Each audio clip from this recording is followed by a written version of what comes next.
Assalamualaikum warahmatullahi wabarakatuh.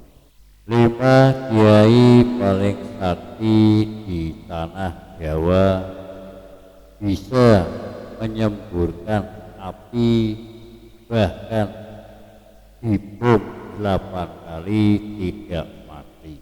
Kiai-kiai Nahdlatul Ulama atau NU tidak hanya alim dalam ilmu agama, mereka juga memiliki kesaktian yang luar biasa, sehingga tak jarang orang-orang berhadapan gentar bila tak punya maksud baik.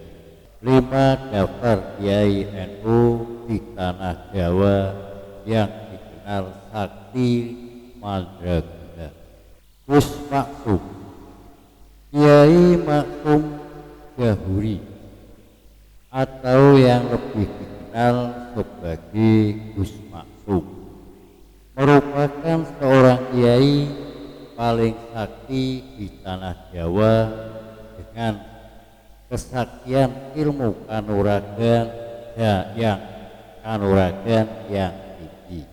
Gus Maksum justru dikenal sebagai pendekar berkat keahliannya dalam mengaji kitab kuning, sekaligus juga ahli dalam seni bela diri atau pencaksilat. Beliau merupakan pengasuh pondok pesantren Lirboyo, Kediri, Jawa Timur. Masa mudanya Gus Maksum sangat suka mengembara ke berbagai daerah di Pulau Jawa untuk berguru ilmu silat. Karena itulah di masa dewasanya beliau tampil menjadi pendekar legendaris di kalangan NU. Penampilannya dengan rambut gondrong, jenggot dan kumis panjang bersarung setinggi lutut, memakai bakyak, berpakaian sederhana dan tidak makan nasi, semakin membuat kesaktiannya kenal hebat. Saking saktinya sampai-sampai rambut beliau tidak mempan dipotong. Mulutnya bisa menyemburkan api maupun melemparkan api seperti melemparkan sandal. Tidak mempan disantet, tidak mempan senjata tajam, mahir melakukan jin dan lain sebagainya. Kiai sakti di tanah Jawa selanjutnya Kiai Abbas Bantet dari Cirebon. Kiai yang satu ini ikut mengobarkan semangat kepahlawanan dengan melakukan perlawanan terhadap penjajah Belanda, sehingga kesaktian itu diakui oleh para penjajah Belanda. Kiai Abbas merupakan putra seorang ulama NU, sehingga berkat kiai dan kesaktian itu tentu menurun dari ayahnya. Kiai Abbas adalah putra sulung dari Kiai Abdul Jamil yang dilahirkan pada hari Jumat 24 Zulhijjah tahun 1300 atau 25 Oktober 1800 Masehi di desa Pekalongan, Cirebon.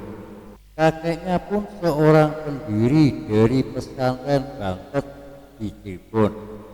Semasa mudanya, Kiai Abbas banyak mengasah keilmuan agamanya ke berbagai daerah di tanah Jawa, yaitu Jawa Tengah, Tegal, Jogja, dan berbagai daerah pesantren lainnya. Ilmu kanuragan dan ilmu bela diri selalu menjadi ilmu pokok dan kelangsungan pesantren Bantet. Ajaran Kiai paling sakti di tanah Jawa, Kiai Abbas. Sebab dengan mengajarkan ilmu kanuraga, akan pesantren Bantet dijadikan sebagai markas pergerakan kaum Republik untuk melawan penjajah. Mulai saat itu, pesantren Bantet menjadi basis perjuangan ulama Islam melawan penjajah yang tergabung dalam barisan Hizbullah. Kiai Amin. Kiai Amin adalah Kiai NU yang memiliki karomah luar biasa langsung dari Allah Subhanahu wa Ta'ala. Tidak hanya mahir dalam ilmu agama, namun juga sangat piawai dalam ilmu kanuraga dan pencaksilat.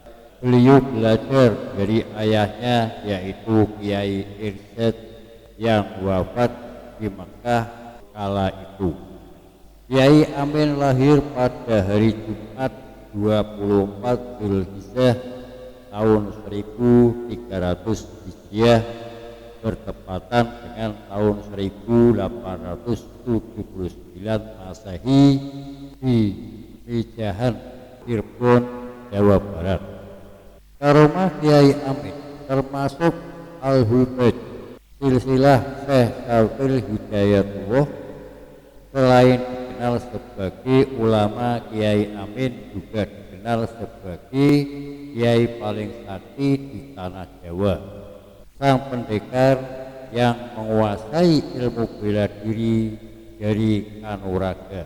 Ada kisah di kalangan warga di Waringin dalam pertempuran 10 November 1945 di Surabaya.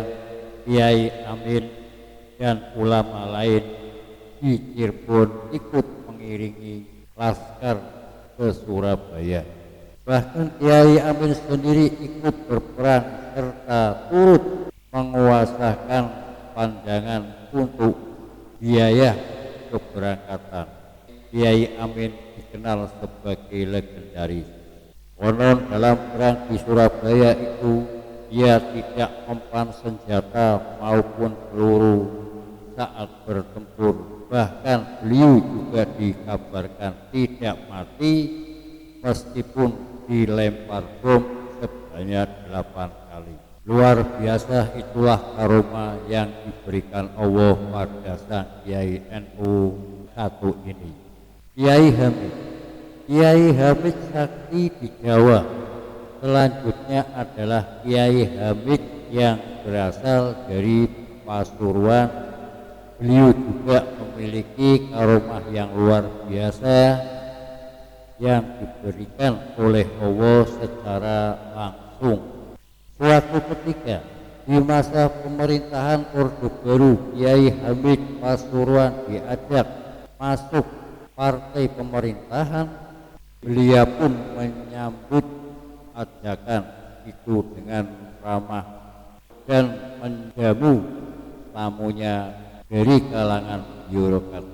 Akan tetapi ketika surat persetujuan masuk partai pemerintahan itu disodorkan bersama pulpennya, Kiai Hamid tetap menerima dan mendatanginya.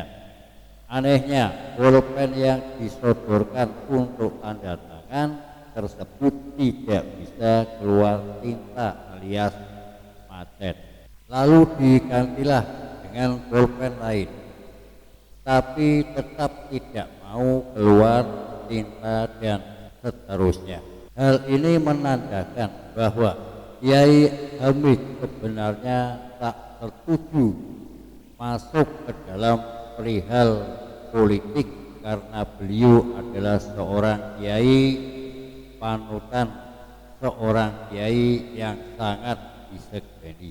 Gus Dur, kiai paling sakti di tanah Jawa yang akhir juga masih termasuk Kiai NU, yaitu Kiai Abdurrahman Wahid atau yang lebih dikenal sebagai Gus Dur. Gus Dur adalah presiden keempat negara Indonesia. Beliau merupakan Kiai Nahdlatul Ulama termasyhur di Nusantara ini, bahkan sampai ke luar negeri. Sebagai salah satu kiai paling sakti di tanah Jawa, Gus Dur disebut memiliki karomah. Salah satunya diceritakan Khairul Sopir pribadi Gus Dur. Suatu ketika ia sedang berada di Madinah Cilacap saat mengantar Gus Dur dan beberapa orang anggota rombongan dalam 2 mobil. Saat itu sudah jam 12 siang dan Gus Dur mengajak pulang karena di rumah ada tamu yang harus ditemuinya pada jam 13, sehingga putar arah dan mobil rombongan di belakang mengikutinya di belakangnya karena sudah ada janji. Akhirnya ia kebut, tetapi tak yakin bisa segera sampai di Ciganjur. Tetapi tempat tinggal Gus Dur waktu itu ia berpikiran paling-paling bisa sampai di Jakarta pukul 15 atau 6. Mengingat jaraknya yang sangat jauh dan rute yang harus dilakukan masih sangat jauh, karena harus melewati kawasan puncak yang jalannya kecil, berliku-liku dan naik turun. Apalagi saat itu beliau ada tol di Pularan, ia pun mengembara mobilnya secepat yang bisa ia lakukan. Mobil rombongan satunya di belakang tidak terlihat, tampaknya sudah jauh ketinggalan. Singkat cerita, sampailah mobil itu di rumah Gus Dur dan ia merasa lega, semangat. Sampai di rumah ia menengok jam tangannya, angka yang masih diingatnya sampai sekarang jam 13.12 WIB. Jakarta Cilacap hanya ditempuh dalam waktu 1 jam lebih sedikit.